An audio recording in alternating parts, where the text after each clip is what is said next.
All right. So today, I do this, and we will do it again. I'm gonna put it on our calendar most likely for next month.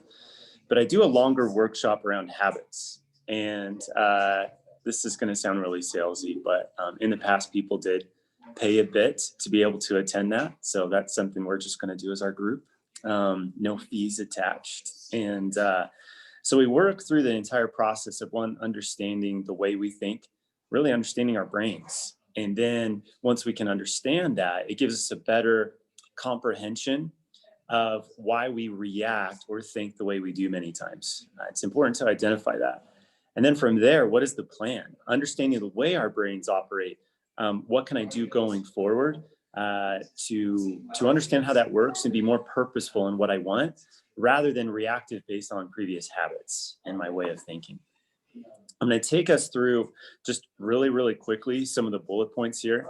I'm going to repeat what I've said a million times, probably already. Take inventory, but not only that, rate yourself in specific areas. And once we do that, if you rate yourself, I always do it from a scale of 1 to 5, where I think I rate myself. That'll tell me what areas I can work on. It's not a weakness, but what areas that I can learn more about, right? And help myself progress. So going into the way our brain operates just a little bit, our brains are essentially, they're creatures of efficiency. They're always looking for patterns in everything that we do. And it really comes down to this. It's what can our brain learn, or what skill can it learn, so it no longer has to think through it so much and it can go on autopilot. There's 4 quadrants to learning, and that's another class. I'm not going to go into too much detail, but a good example of that is, let's say when I'm learning to drive. When I learn to drive, I maybe go to the I was going to say testing center, the DMV, wherever it is, take the exam. I pass it, and I get this stamp of approval that I can now drive. I'm pretty clueless as to a lot of things. So I may have this sense of, okay, I'm ready to go. I think I'm ready, and let's do this. Then once, let's say I'm ready to back out of my driveway, it becomes pretty apparent that maybe I read about how to check my side mirrors, my rear view mirror, everything else when I'm backing up. But I am operating at a high sense of, my thoughts are pinging all over the place, right? I'm like, I hope I don't hit anything. Is there anything behind me? And I'm painfully aware of what I don't know, right? Um, it can happen in this business. People get their license and they say, ready world, I have my cards. Here comes Chris. I'm ready to dominate and take on this business. And then I may find out fairly quickly that I don't know as much as I thought I did, or there's more to this than I thought there was. The next stage with our brains is we're really looking at how we can learn more efficiently. That's where we're looking to be resourceful. That's where over time I'm looking for patterns in the way I back up. Every time I get in the car, I maybe look behind the car as I'm getting into it. Then I check my rear view mirror, then my side mirrors. And I'm starting to establish, I'm aware of what I need to learn, right? And I'm focusing on those things. And then the last quadrant, or the last level of learning, is it becomes automatic. What happens is these neural pathways are established in our brains where, what's interesting is, I'm sure, when I was learning to drive, I'm really worried about backing into something, and I'm self-correcting a lot, in the car, and forwards and backwards when I'm backing out of the driveway. And then if I fast forward, maybe like 3 months later, maybe I'm just backing out of the driveway at 40 miles an hour when I'm late for school, and I pull out and I come to a skidding turn, and I take off, and it becomes automatic. I don't even think about it. Robin, when she was talking about scripting, she talks about this quadrant when, a lot of times people may have lead generate to a specific group so many times, especially in scripting, they try and explain what they do, but they have a really hard time explaining what they do and why, because they've done it so many times in lead generation or generating business to a particular group or market, that they just do it automatically. These neural pathways have been established where they just automatically do it, right? And there's a high level of confidence that others can feel and see. And that typically, in any endeavor that we do, is where we start to succeed at a high level. Okay. So it's important that I mention this because, I mean, there are neural pathways that are established in habits and in skill sets that we're aware of and unaware of. Literally all day long, our brains are making. I mean, I saw this statistic. It's like tens of thousands of decisions every day, and I can only imagine when we're starting a new business or a new venture, how many more decisions we're making. And that's where at the end of the day, we're just exhausted, mentally exhausted. And maybe my wife will ask me what we want for dinner, and I break down in tears. I'm like, I don't know. I don't want to make another decision. I can't do it anymore. And she's like, what is going on? I don't really do that. But so that's where we're just exhausted at the end of the day. So again, our brains are conditioning themselves. How do we go through these decisions automatically? The hard part is when we're establishing habits, when we're unaware of these neural pathways being created, that can create things like triggers. So I'm going to work through how a habit's created here in just a moment. But as an example of that is maybe when I'm emotionally upset, I feel rejected, or I feel like I'm not measuring up, I may turn to eating like 5 pounds of ice cream, whatever it is. But and then from there, I see at the end of that, I think by doing that, I'm almost like medicating myself, right? And then I forget at the end of that, I'm like, why did I do that? And that's where addictions can be created many times, right? Yeah. So does anyone have any thoughts on this before I move on, or any ahas before I continue to run with this? Any questions? Okay. Nope, sounds good so far, Chris. Okay, thanks, Cindy. Thanks. So an example of this is in building skill set. I'm going to recommend a book. There's a book I'm reading called, there's so many good books on habits right now. There's Atomic Habits. I can't remember the title of it, but there's another one like Why We Do the Things We Do. One I'm reading right now, if you're not familiar with the author Jen Sincero, she has this series of books, You Are a Badass. I'm not sure if you've heard of those, but she started with the original one, You're a Badass. And then from there, she went into You Are a Bad A at Making Money. The latest one I'm reading is How to Establish Bad A Habits. So in this book, she gives an example of she's with friends, and she's in their friends and family are visiting her there in Santa Fe. And there's this big event that happens every year. And they don't quite take part in it, but they leave her house and they're close enough that they can walk there to this urban area where there's this big event. And they're going and they have fun. They're there all day, walking around, almost exhausted. And they finally get back to her house. And her cousin, she immediately grasps at her neck, and she's like, oh my gosh. And she realizes this diamond pendant that she had is missing. So it has this small diamond, and maybe she's still wearing the necklace, but the pendant, the diamond, is missing. And immediately they start to say, oh no, what are we going to do? And Jen, the author, her brother, says, oh, no problem. I'm going to start looking. And they walked 45 minutes to get to this event in the streets, taking, turns here and there all over the place. And he just goes into action and he starts looking. And they immediately and Jen starts to say, what is he thinking? There's no way he's going to find a little diamond. We've gone to a couple restaurants today, clubs. There is no way he's going to find this thing. And his cousin, or her cousin, then says he has a knack for these things. He's like a freaking crow. Like he finds everything. And Jen's thinking, well, whatever, sure enough. And they just start, they get in the car and they're going back to the restaurants they went to start looking on the floor to see if it dropped there and stuff like that. As they're driving, they see her brother kind of scanning the road, and he raises his free hand just to wave him off, but he's still looking down at the road.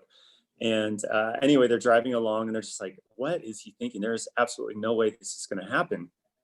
And sure enough, he texts them maybe only an hour, little over an hour later, and he says, found it. And Jen doesn't believe it. And she says, there's absolutely no way you found that thing, this little diamond on the road. Or he actually said he found it on a driveway. And he texts back with his picture with his arm around two strangers that he just met holding the diamond. They can't believe it. So there's something interesting about this story and the reason she shares it. So her brother, Joe, he had a job in a diamond business as a sorter for 2 years. So basically, the sorters take the diamonds, they take them in these little tweezers, they look at them, inspect them, and they look for cut, clarity. I can't remember the other word. And they're evaluating these diamonds, and every now and again they tweeze them, or these diamond, because they're pinching so hard, it just flies across the room and ends up in someone's hair, under a desk, something like that. And so Joe, for 2 years, every time he wasn't inspecting a diamond, in his off time, he would start looking around for diamonds.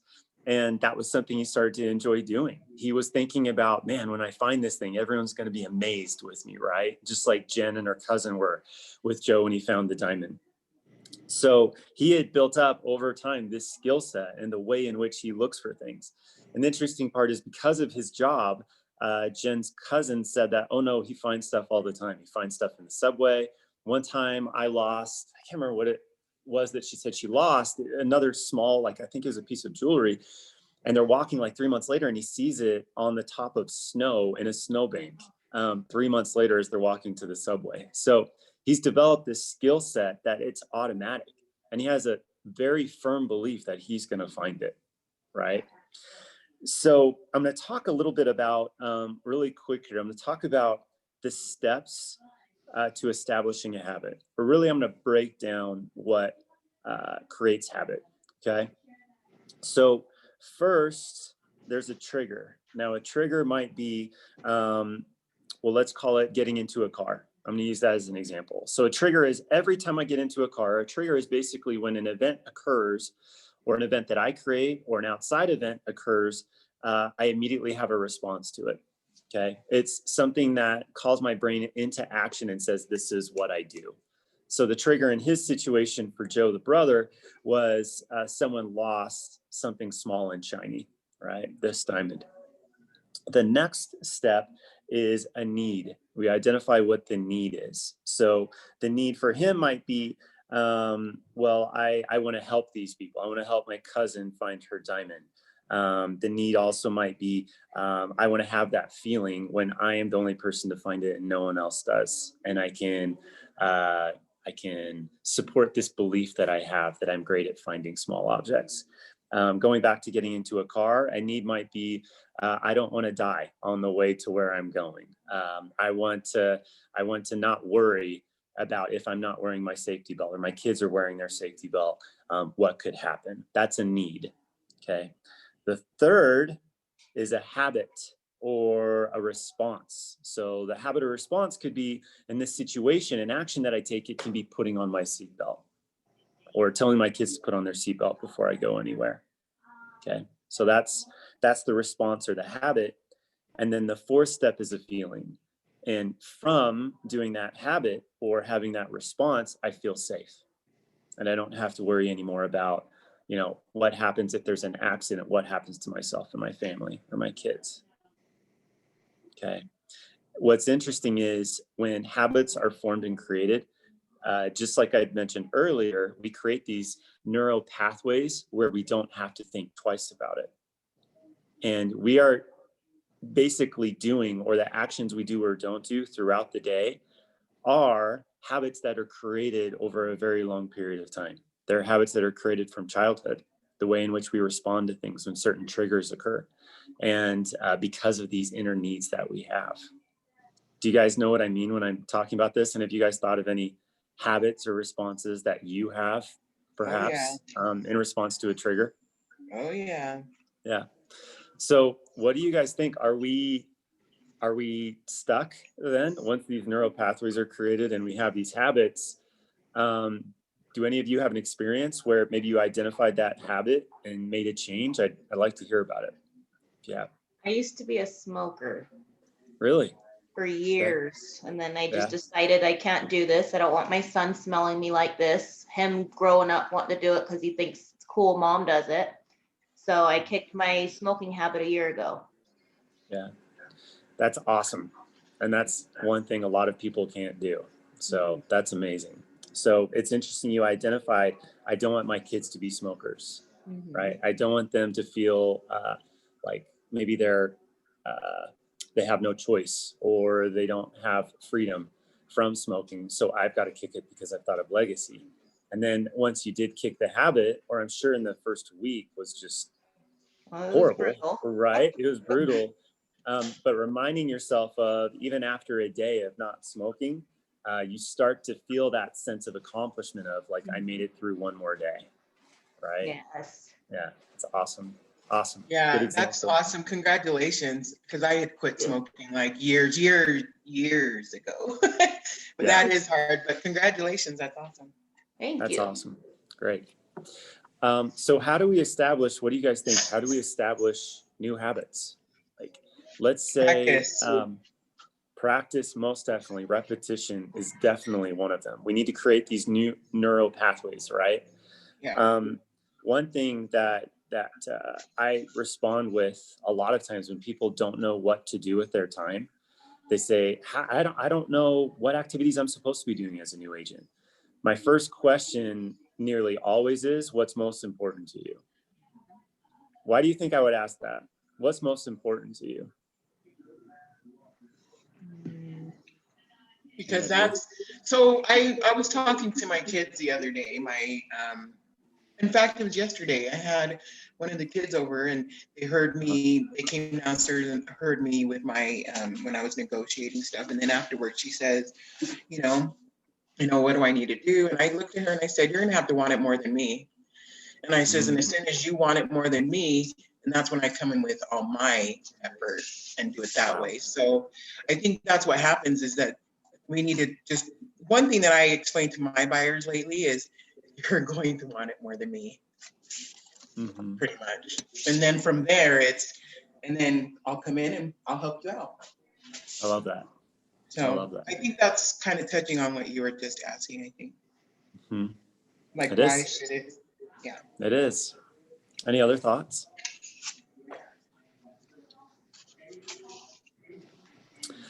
So really, I find when I can't prioritize what's most important to me, that's when I can fall victim to distractions and a lot of other things, because I haven't figured out what's most important to me yet, or I haven't connected specific actions with what is most important to me. So within those 4 examples, or those 4 steps, first is the trigger, next is the need, third is the response or habit, and then lastly is the feeling. I ask questions around, what is the feeling that you want? Or what is the need you have? So you talked about, Ashley, the need to stop because you didn't want your kids to follow in those same footsteps or have the same feelings that you had, right? We as parents think about legacy a lot, and with our kids. So you identified what the need was, and the feeling you want to have came afterwards. I totally agree with that, Chris, honestly. I mean, again, I'm sorry, ladies. I always have to talk to my kids about this, but it's okay, you're sad about this because this happened because of the choices you made.